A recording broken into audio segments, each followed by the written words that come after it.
The truth is at True North. If you miss it, you're lost.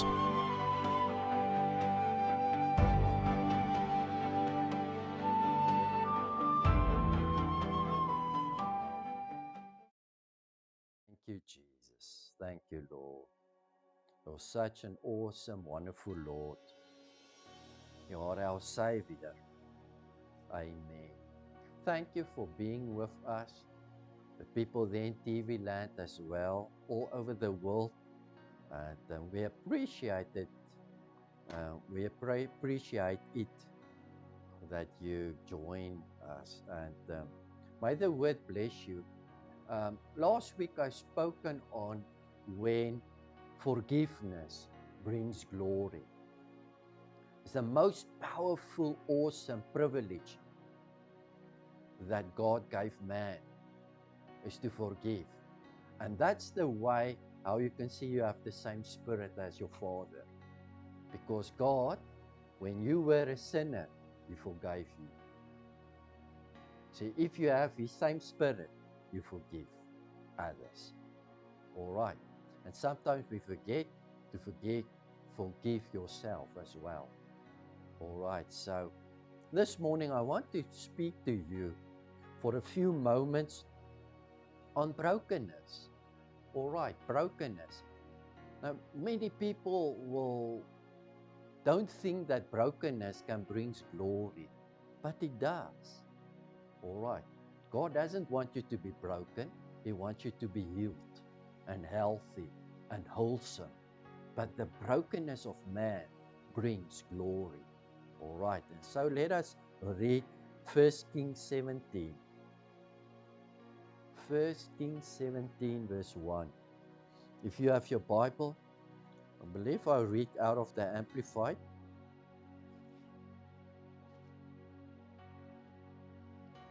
First Kings 17 verse 1. It talks about Elijah. Now Elijah was one of the great prophets of the Old Testament, all right, because of the miracles that he did. Amen, was just awesome, but also scary. He could have called on fire from heaven and it will consume armies. That's power. That's powerful. All right. So here we read this. It says Elijah, the Tishbite of the temporary residents of Gilead, said to Ahab the king, "As the Lord, the God of Israel lives, before whom I stand, there shall not be dew or rain these years, but according to my word." Wow. Can you see what Elijah, he stopped rain by his voice, by his words. All right. So that's Old Testament, and you will say, that's the prophet. That's a prophet that can do that. Let me read to you James 5 verse 17, New Testament. And we're going back to 1 Kings 17. Yes, he was a prophet. Yes, he was a servant. But do you know that the least in the kingdom of God is greater than any prophet in the Old Testament? And this is Jesus' words. All right. So Jesus said to mankind, disciples, he says, the least in the kingdom of God. Are you in the kingdom of God? He indwells you. All right. The least in the kingdom of God is greater than any prophet of the Old Testament. And Elijah was so powerful that he says to the king and all this area, it will not rain for 7 years. And it was like that. Now James, the brother of Jesus, writes this. When he says Elijah was a human being with a nature such as we have. We with feelings, affections, and constitutions like ours. And he prayed earnestly for it not to rain. And no rain fell on the earth for 3 years and 6 months. And then he prayed again, and the heavens supplied rain, and the land produced its crops as usual. 3.5 years, sorry, not 7 years. It rained. And then, according to my word, as a servant and a prophet, and now James, the brother of Jesus, says, hey, listen, there was a man just like us. And he prayed earnestly, and God answered him. So what's wrong with us? Can you see it? All right, let's go back to 17 verse 2. 1 Kings 17 verse 2. I'm going to read to you. And the word of the Lord came to him, now Elijah, saying, go from here and turn east and hide yourself by a brook, Cherith, east of the Jordan.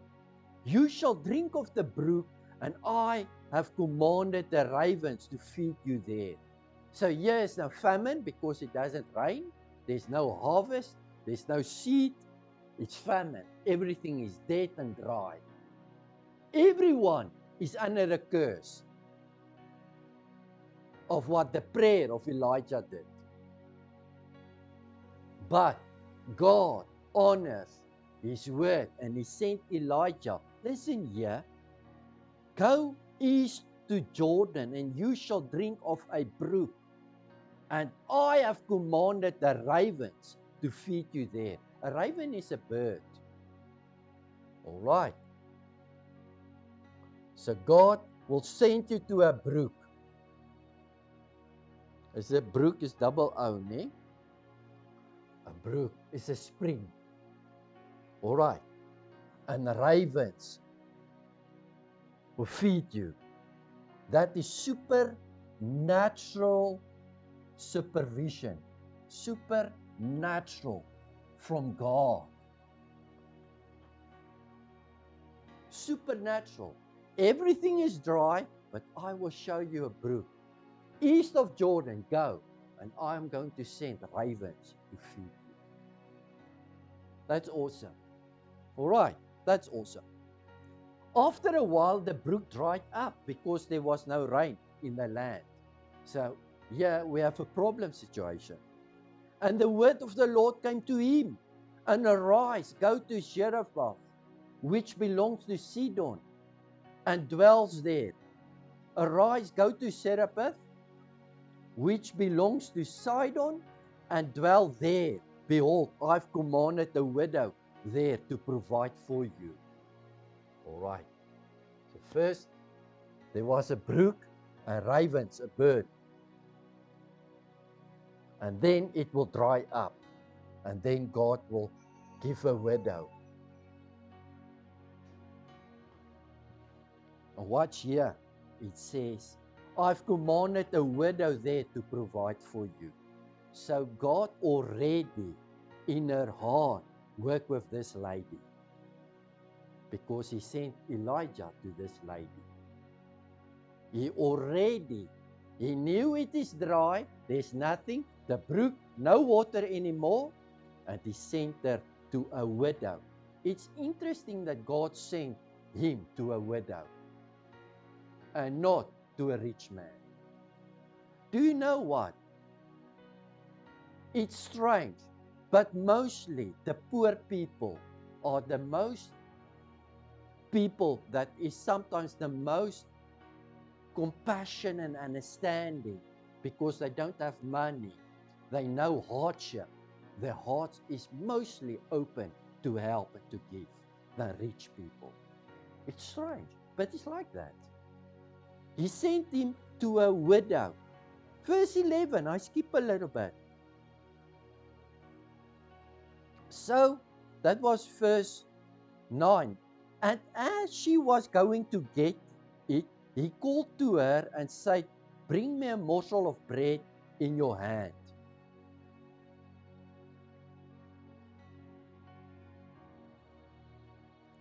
All right. What's in your hand? He says to the lady. You need to give. What's in your hand? You need in your hand.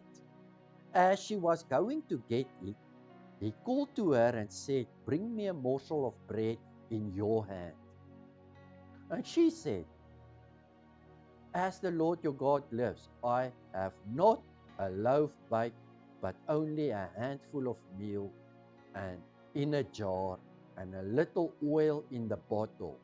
See, I'm gathered 2 sticks, that I may go in and bake it for me and my son, that we may eat and then die. So God prepared the widow. Her husband is dead. She's not wealthy. He prepared her heart. It's strange. And then he asked her, listen, what is in your hand? And she says, I have only a little bit for one meal. Me and my son is going to eat and then we will die. Verse 15. So Elijah talked to her. She did as Elijah said, and she and he and her household ate for many days.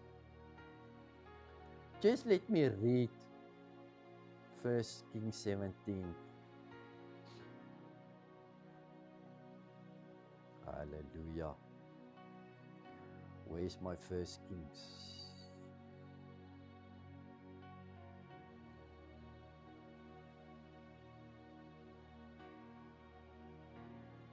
What's that verse? Okay. So the Lord spoke to verse 9, arise, go to Sepharvaim, which belonged to Sidon, and dwell there. And behold, I commanded the widow there to provide for you. So he arose and he went to Sepharvaim. When he came to the gate of the city, behold, the widow was there gathering sticks. He called to her, bring me a little water in a vessel, that I may drink. And she was going to get it. He called to her and said, bring me a morsel of bread in your hand. And she said, as the Lord your God lives, I have not a loaf baked, but only a handful of meal in the jar, and a little oil in a bottle. See, I'm gathering 2 sticks, that I may bake it for me and my son, and that we may eat it and die. Elijah said to her, verse 13, fear not, go and do as you have said, but make me a little cake of it first and bring it to me, and afterwards prepare some for yourself and your son. It's crazy. Huh? Elijah, the servant of God, he did it only because he had the word from the Lord before. So he's not manipulating her. He's not thinking, wishful thinking. He had the voice of God. God is preparing a widow and she will look after you. And now the test comes, because she's going to make a bread. It's only a little bit, eat and die. And he is saying, first give unto me. First give unto me.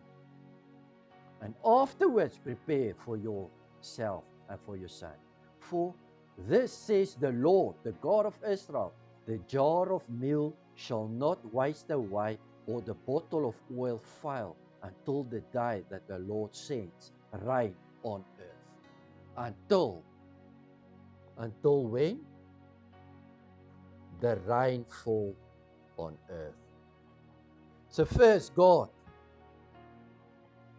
will look after you because of supernatural things. God can send ravens to help you. How, Lord? Don't worry. There's things that God can do for you. It's supernatural. You don't think it. You don't mind about it. Don't worry about it. It's just supernatural. Ravens and a brook. Then there's a place where God will seek people out. And maybe they are poor, and maybe they are widows, and maybe they have nothing. But God will work in their hearts to provide for you a widow. It's people. All right, people. And then rain that will bring a harvest. It means rain is God's grace that will fall.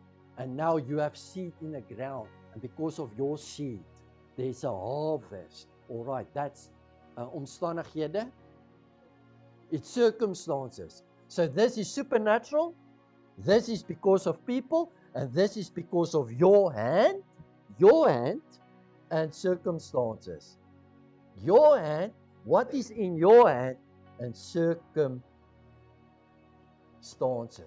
All right. I hope my spelling is all right. Don't worry. All right. And this says the Lord, the jar of meal shall not waste away. Well, it shall not be empty, but it's until the day when it rains again.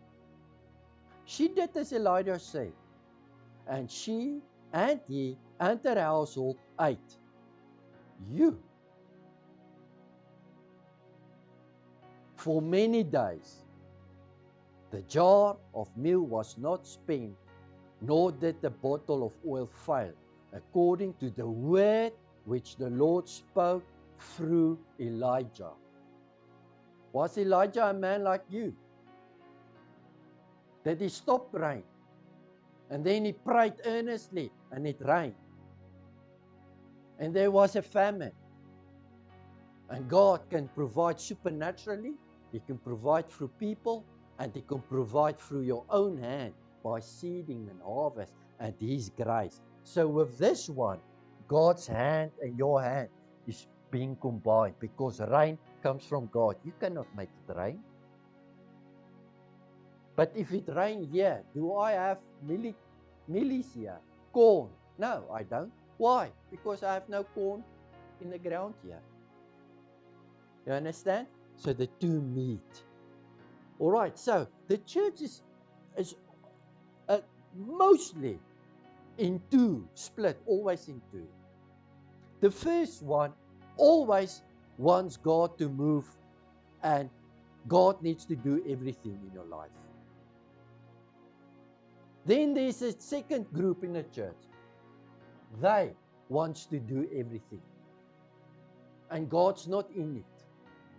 You get churches like that. God's not in it.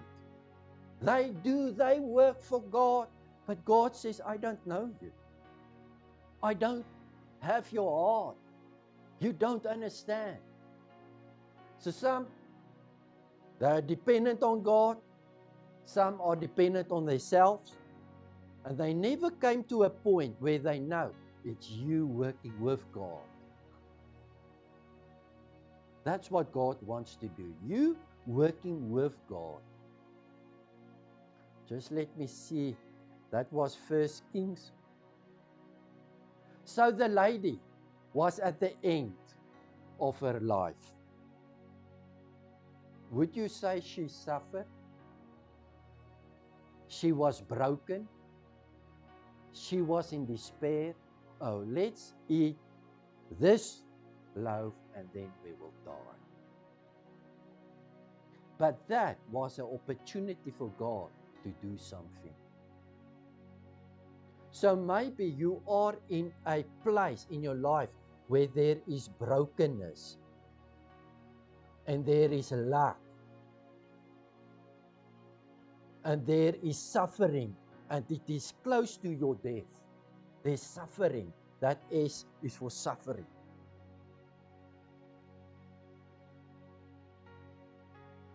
And you are in a right place for God to step in.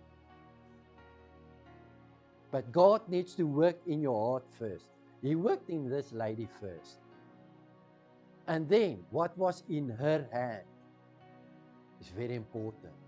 And now faith is tested, because she's only having enough for her and her son.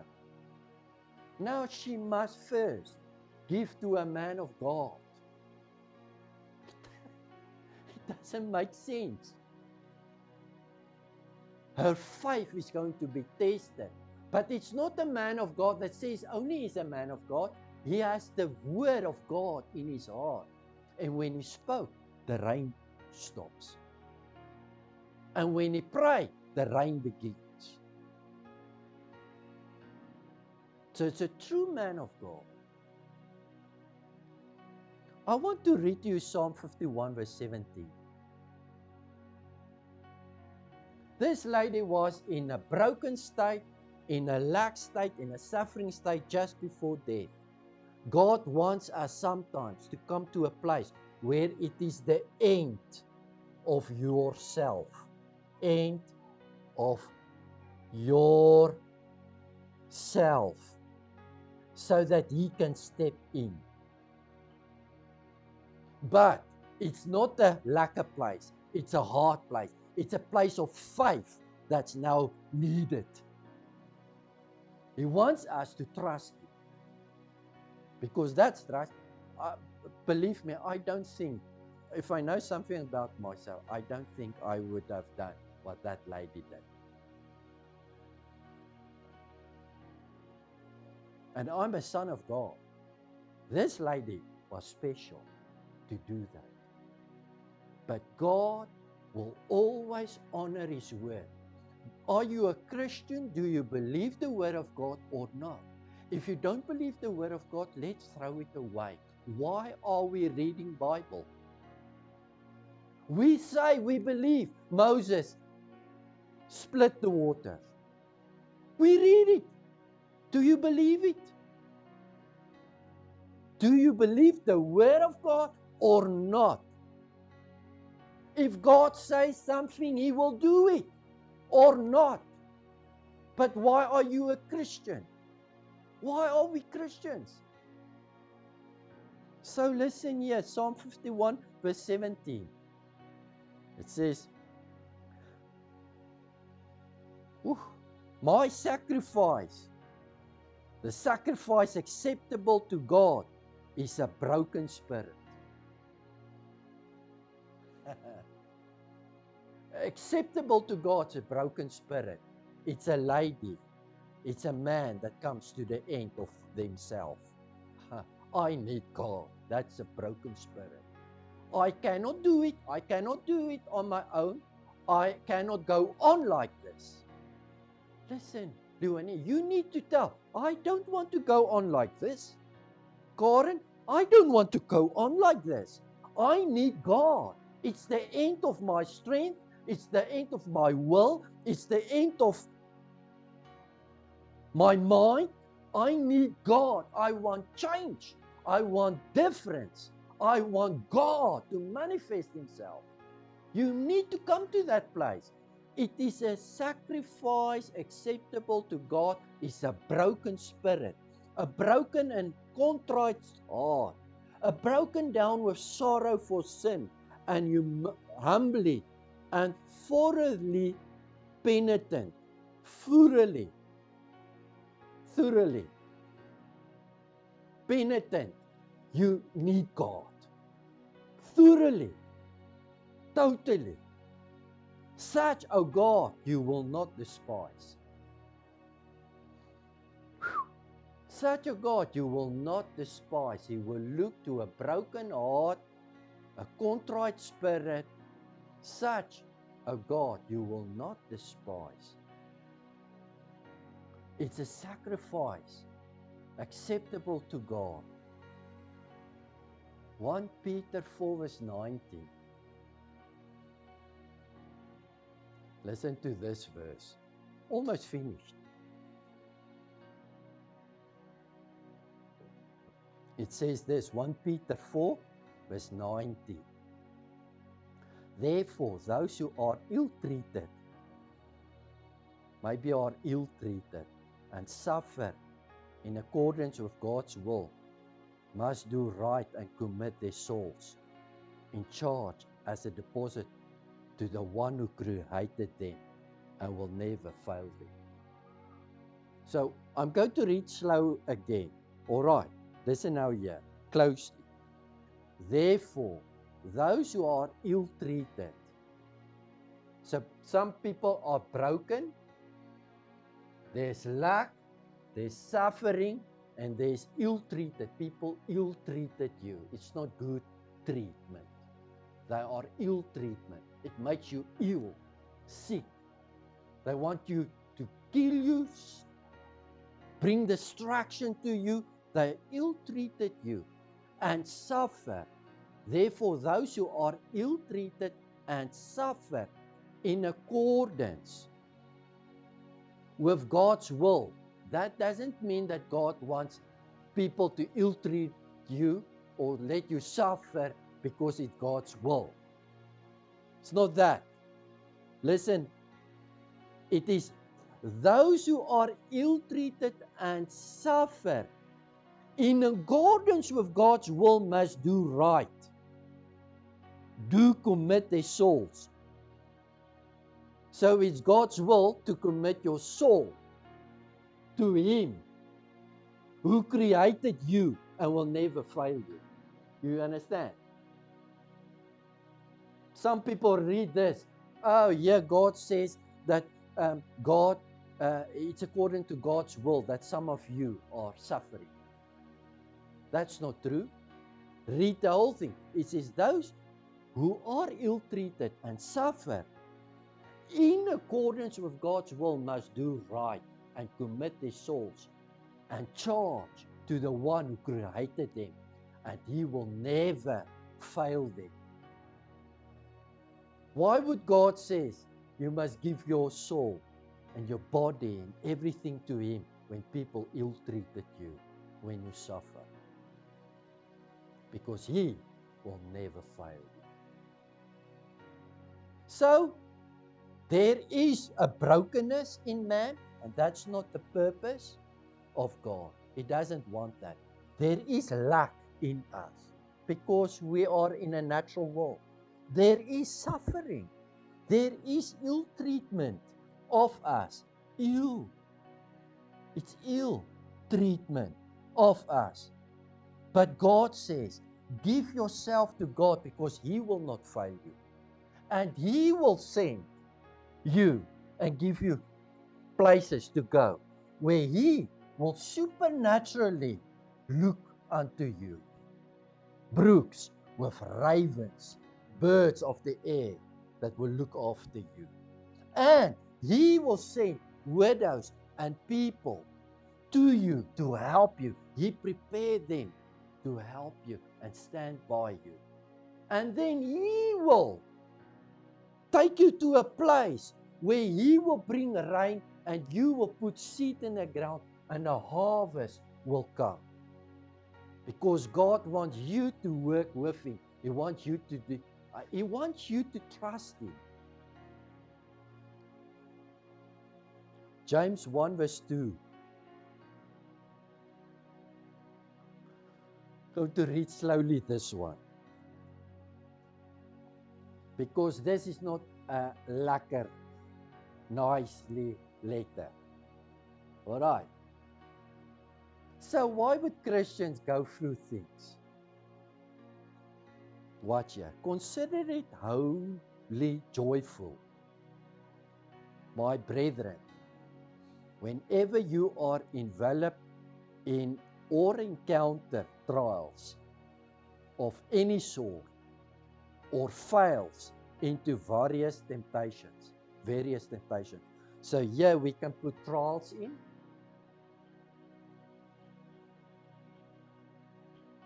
We have already broken people. We have already people of lack. We have people that suffer. We have people that ill-treated. We talk about Christians that will went through. We talk about people that will go through trials because He says, brethren.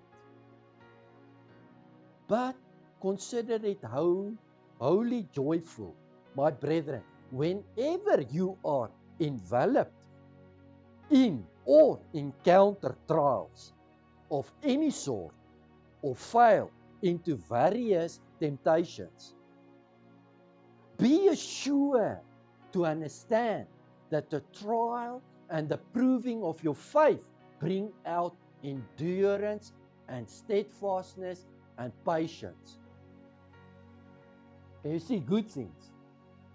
So why do I say brokenness brings glory?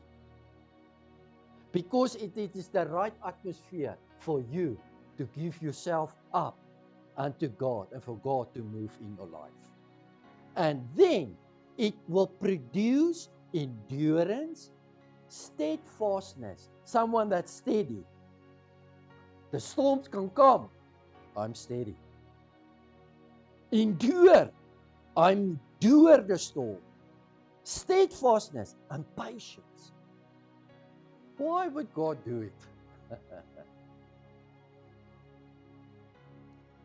And then he says, be assured, but let endurance and steadfastness and patience have full play. Ag nee. So we all look rappy. Half time, is it full play? No. When that fat lady sings at the end, that is the score. Not in between. Let me tell you, the last 5 minutes in rugby, anything can happen. You can lose the game. True. So he says, listen, he says, be assured now. Let your endurance and your steadfastness and your patience have full play, and do a thorough work, so that you may be a people perfectly and fully developed, with no defects, lacking in nothing. So it's not God's way that you are broken.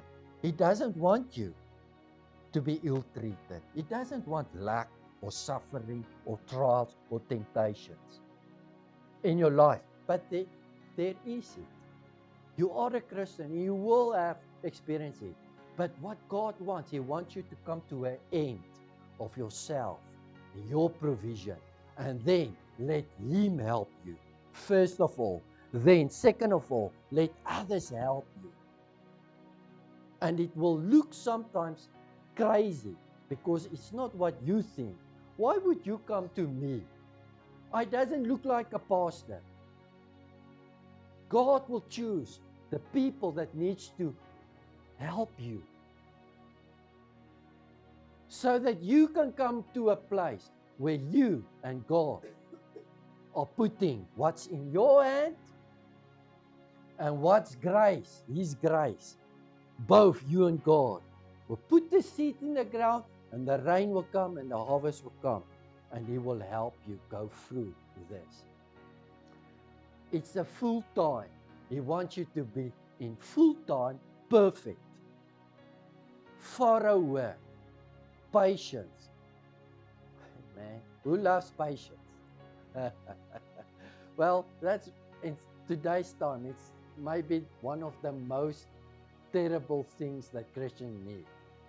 And it's hard to be patient because everything is fast. And now God wants to do a thorough work in me, and He wants my patience to grow. He wants my endurance to grow. He wants my stability and steadfast to grow.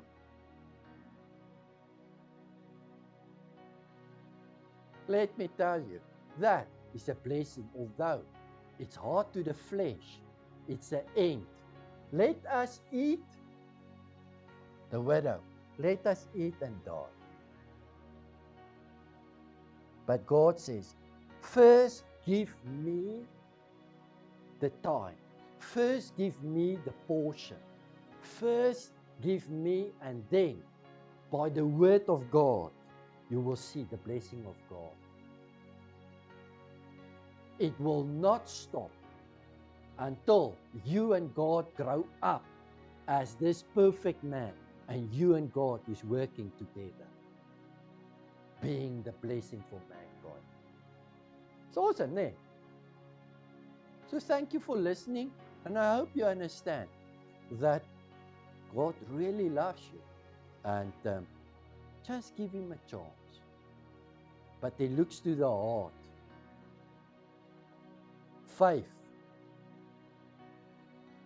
He wants your faith in you, your trust in you, and He's going to show you.